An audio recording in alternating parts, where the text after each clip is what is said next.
توبہ کا مطلب ہرگز پچھتانا نہیں ہوتا، بلکہ ہم دوبارہ اللہ تعالیٰ کی طرف لوٹ جاتے ہیں، ہم اللہ تعالیٰ سے معافی مانگتے ہیں کہ ہم سے یہ گناہ ہو گیا، اللہ تعالیٰ ہمیں معاف فرمائے، اور اب ہم اللہ تعالیٰ کی بتائی ہوئی حدود میں ہی رہیں گے۔ یہی مطلب کچھ مآبا کا ہے۔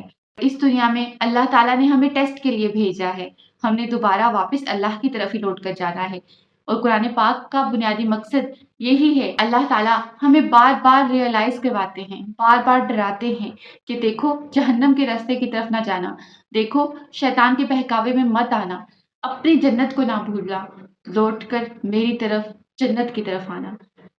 دوسرا ورڈ حق ہے۔ یوم الحق کیوں کہا گیا ہے؟ حق کا مطلب ایک تو یہ کہ بالکل سچی چیز، ریالٹی، حقیقت۔ اگر اس دنیا میں، اس کائنات میں کوئی ایک چیز ہم کہیں کہ پکی حقیقت ہے تو وہ آخرت کا دن ہے، جس نے ہو کر رہنا ہے۔